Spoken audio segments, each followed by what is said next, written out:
Welcome to our Movie Explainer channel, where we uncover the untold stories behind your favorite films. In this dystopian world, the city is controlled by the evil Van der Kooi family. Once a year, the head of the family, Hilda, gathers 12 citizens she dislikes to participate in the culling, during which all 12 participants get killed on live television. Boy is a child who has a very simple life in the company of his eccentric mother, who appears to be part of the resistance, and his sister Mina. The siblings hang out together all the time, at the arcade or simply watching TV while eating cereal. Sometimes Mina would make crazy plans for the future, like robbing a bank together to escape from this horrible city. She also likes to give Hilda's statue the finger with her whole hand. Unfortunately, the siblings are eventually chosen for the culling, and Boy has to watch his family get killed by Hilda. He also gets hurt and is left for dead in the jungle. Soon the shaman finds him and nurses him to health. Although one injury is permanent, Boy is now deaf and mute. He can't even remember what his voice used to be like, so he uses the voiceover of his favorite video game in his inner thoughts. From then on, the shaman starts training Boy so one day he can kill Hilda and get his revenge. He includes all kinds of practice, martial arts, strength training by rolling a statue's head up a hill, and weapons training. Boy regularly gets buried in the mud and uses a bamboo stick to breathe, using the bugs that crawl down the stick for food.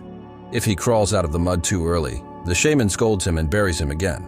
Boy also does all the chores around their home and hangs out with his only friends, who happen to be two beetles. The shaman grows his own food and it's not much, which frustrates Boy. Some nights, the shaman uses uppers that make Boy hallucinate and revisit his old memories so he won't forget about his goal. However, most of the time he sees crazy things moving around him. Boy sometimes visits the city to practice reading lips, and when someone bothers him he shows them a little piece of paper explaining a situation. He also keeps seeing Mina everywhere because he can't move on. As years pass, Boy pushes his body to the limit and grows into a powerful young man as the training grows harder. One day during another practice fight, he catches the shaman in a hold and is about to defeat him, but at that moment he gets distracted by another vision of Mina. The shaman immediately uses the chance to beat him and concludes he isn't ready. Afterward, Boy tries to meditate to make Mina's hallucination disappear, but it doesn't work. The next time he goes to town, Boy notices a cute flower girl who gives him a flower and smiles in a flirty way. Unfortunately, the sweet moment is interrupted by the arrival of the government soldiers, who start chasing people to gather 12 for the next culling. As everyone panics and runs pointlessly, Boy hides and watches Gideon and Glenn join the soldiers.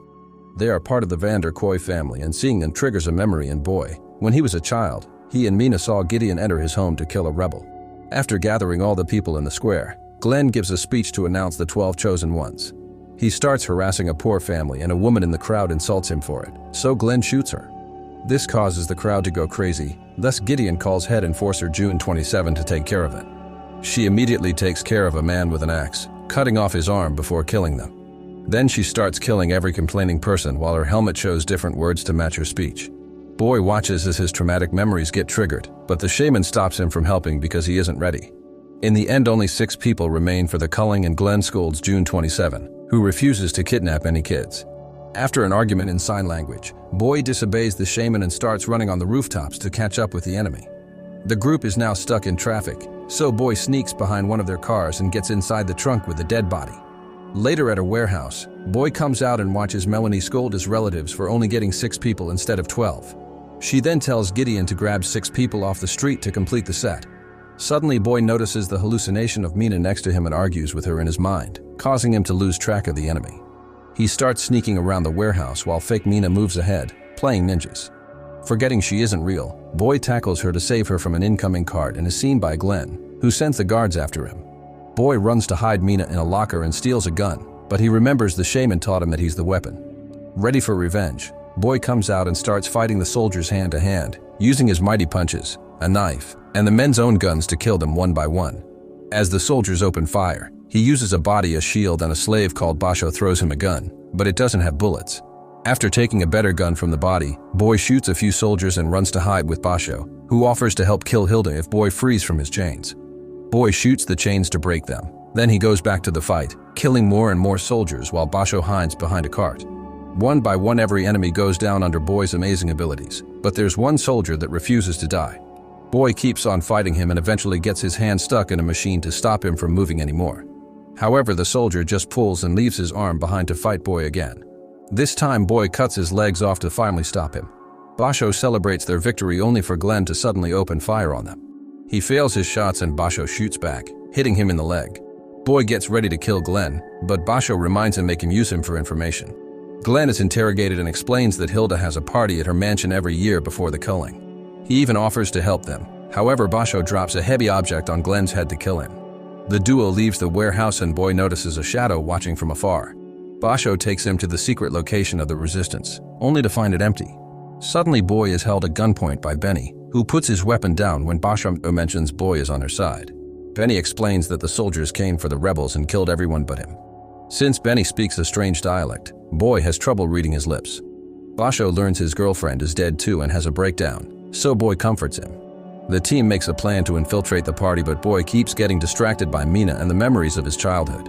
In fact, he still has the drawing Mina did as a kid.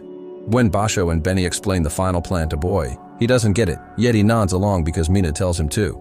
After getting some weapons, they leave on a van and make it to the mansion. They knock out a few guards and even a chef, whose uniform is used by Boy to get into the party. Boy doesn't really know what chefs do and awkwardly wanders around the house until he gets distracted by macaroons, which he never had before. Luckily, Basho, who is using a guard uniform, sees him and reminds him to get back to work. Seeing Hilda nearby, Boy becomes hungry for revenge and decides to act chefly. He goes to the kitchen and takes off the uniform, so the other workers start fighting him. Using a cheese grater, Boy cuts their skin in the most horrifying ways to kill them. Then he grabs Butcher's knife and goes to the dining hall, where he cuts a guard's throat before jumping on the person at the head of the table, decapitating her. Boy celebrates having killed Hilda, only to turn around and discover this is the wrong person. Suddenly, Gideon shows up with a bunch of guards and explains the people at the table are actors because every year they expect dumb resistance members. Boy jumps on Gideon to take him hostage with his own gun, but unfortunately June 27 hits him from behind and he accidentally lets Gideon go. A vicious fight begins between June 27 and Boy as they trade blows all over the room, using any object their hands can reach. As they roll out of the dining room, Boy lands a very good hit and takes June 27's helmet off. Mina then appears and says the woman is pretty, distracting Boy. This gives June 27 the opening to push him over the railing and knock him out. An unconscious Boy starts having nightmares about the past, the execution of his mother and sister, the regime cutting out his tongue, and being hung from a tree. He remembers the shaman saved him and carried him into the jungle, ready to train him for vengeance. When Boy wakes up, he's tied to a chair and June 27 is punching him as she asks him where to find the shaman. Boy mouths the F word at her, causing her to throw an axe very close to his head. Gideon makes her leave because he'll take over, only to announce he's tired of all the torture and the culling. He offers a cigarette that Boy eats as he explains Hilda is a shell of her former self because she spent years in a bunker becoming too paranoid and murderous. Gideon is aware that they aren't killing enemies anymore, just innocent people. He swears he can end it all if Boy hands him the shaman, but Boy refuses to cooperate and Gideon hits him. At that moment, Melanie arrives and paints Boy's lips while announcing he'll be the main star of the culling. Moments later, Boy is tied up in the studio and given a shock collar. He asks the Mina hallucination why she didn't let him kill June 27, but the girl doesn't know. Soon the show begins and Hilda comes out, but instead of reading the teleprompter, she starts rambling in obvious paranoia. When she sees a shadow in the audience, she pulls out a gun, so Melanie sends the guards to take Hilda away. At that moment, Boy remembers that Gideon hid a scalpel in his pocket, so he takes it out to start cutting down the ropes. Meanwhile, Melanie announces that this year's culling will have a winter wonderland theme with cereal mascots and demonic elves. A bunch of people in disguise come out and start killing the 12 participants in a bunch of gruesome yet creative ways, covering the fake snow with tons of blood. One of the killers tries to come after Boy, who only meets his legs to bring the attacker down in seconds.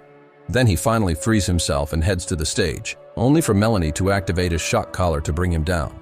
4 elves immediately grab him and hold him down for the goat man to kill him. However, the guy uses his hammer to hit an elf instead. The other elves barely get to react before the goat man quickly kills them as well. When he removes the goat head, it's revealed to be Basho. At that moment, Benny bursts in with open fire and the crowd panics. Melanie ends the transmission while Gideon watches with a smile. As the crowd runs out of the studio, Benny continues to shoot any enemies left and Basho explains to Boy how they sneaked around wearing the soldier uniforms to find him. However, when Benny takes over the explanation, Boy once again has trouble reading his lips and pictures what happened with funny details, like flowers and strange animals. Then Benny gives Boy a brass knuckle gun that fires bullets when he punches someone. The trio jumps back into action, easily killing any enemy that dares fight them. Behind the cameras, Melanie can tell Gideon planned this and points a gun at him when he tries to leave. The fight continues and Boy fights a serial pirate mascot with a knuckle but also a carrot from a snowman. Soon he runs out of bullets, But Benny throws him a clip and he reloads the knuckle to punch and shoot the pirate's face at the same time. At that moment, Boy sees Mina, who is scared of this side of him. Melanie tries to use the chance to shoot him, so Benny tackles him to save him and gets shot instead. Basho fires back and scares Melanie into hiding while Benny dies in Boy's arms, saying something Boy can't understand. Melanie sneaks around and shoots down Basho as well before trying with Boy again. He runs up the stage and uses a pineapple mascot as a shield, rolling it down to knock down Melanie and capture her. Boy ties Melanie to a chair and pushes a camera toward her, instantly killing her. Then he checks on Basho, who is alive but very weak. He still wants to fight though, so the duo takes the hallway and encounters more guards. As Basho starts having trouble walking, Boy continues to kill every man in his way as his memories remind him of the death of his family, fueling his hunger for revenge. Several minutes of violence later, all the guards are dead and Boy snaps out of it to discover Basho died from his wound. Nearby, Boy finds Gideon, who was also shot by Melanie. With his last energy, Gideon gives Boy a key card to access Hilda's bunker. When Boy gets ready to kill him out of mercy, Mina appears to make him stop. Boy finally tells her she's dead and he doesn't need her. The hallucination disappears and Boy kills Gideon. Next, Boy gets in the elevator and Hilda appears on the screen, saying he'll die for nothing. Boy shows Mina's drawing to say he's doing it for her, causing Hilda to hang up. The elevator takes him to the bunker and when the doors open, the guards don't shoot. June 27 takes Boy to the main room, where he sees some family paintings that include him and Mina as a child. Hilda rushes to hug him and apologizes for not recognizing him, dropping big news: Boy and Mina are actually her kids. As she explains what happened, Boy starts remembering the truth. He had been at the culling but not as a victim, he had been a participant. The real victims were the shaman, his son, a woman who he had thought was his mother, and her daughter. Hilda forced Boy to fire the gun to kill them, but Boy only managed to kill the children and the woman before having a breakdown. His shooting became erratic and everyone panicked, allowing the shaman to run away. Overwhelmed with guilt, Boy ran into the jungle to cry alone. The shaman found him and started to choke him, but he stopped when he got an idea. He kidnapped the kid, then he started to brainwash him to change his memories. He even hurt Boy, convincing him it had been wounds from the government. The shaman cut out Boy's tongue and burned his ears to make him more controllable. Back to the present, Hilda finishes the story by saying Boy has been killing his aunts and uncles. She also reveals that June 27 is actually Mina. As Boy falls to his knees in shock, Hilda asks for the proof that her son is still in there and slaps Boy when he doesn't react. She concludes this isn't her son anymore, so she orders Mina to kill him. Also, believing this isn't her brother anymore, Mina starts beating up Boy and takes out her axe for the kill, but she freezes when Boy puts up his hand. Remembering the day with the statue, Mina turns around and kills her mother instead. Another family member activates an alarm and the siblings run to hide as the soldiers open fire. They steal some hidden weapons and run down the corridor, where they start fighting all the incoming soldiers. Together, they make a marvelous team and easily kill any man that dares to go against them. Suddenly, 3 guards arrive with heavy weapons and Mina gets wounded. Thankfully, she's fine and teams up with Boy again to tackle another soldier, using him as a shield to run through the corridor. They reach the guy with a Gatling gun, who Mina pulls down while Boy uses his own weapons to kill him. As more soldiers arrive, the siblings run to the elevator to escape. Hilda explains she's been looking for him all these years and only hurt people because she thought they had hurt him. Suddenly, the elevator is called to a different floor and when the doors open, they see the shaman. Using sign language, the shaman tells Boy to kill Mina because she's also part of the evil family, but Boy refuses. Mina quickly attacks the shaman and lands a few hits, but he easily overpowers her. When he's about to kill her, Boy hits him to make him drop her. Then the siblings attack the shaman together. However, the shaman is incredibly fast and attacks in all kinds of dirty ways, giving the siblings terrible injuries. He also headbutts Mina to destroy her helmet and hurt her with the shards, making her bleed quite heavily. Now Boy has to fight the shaman alone, and after a few moves, he steals the man's necklace to cut him multiple times with it. As he throws the shaman all over the room, he accidentally drops the necklace and the shaman grabs it back to cut open Boy's leg and arm. Boy grabs the shaman's hands and with the help of a vision of his younger self, he pushes down the necklace to finally kill his mentor. After screaming in physical and emotional pain, Boy checks on Mina and confirms she's alive. She wants him to escape, but he picks her up and they leave together as Boy remembers their days in the arcade, mentioning it's better to have a player too. Sometime later, the siblings are in an abandoned building eating cereal like the old times. Thank you for joining us on this cinematic journey. Don't forget to like, share, and subscribe for more captivating movie insights. Keep exploring the magic of film with us, and until next time, happy watching.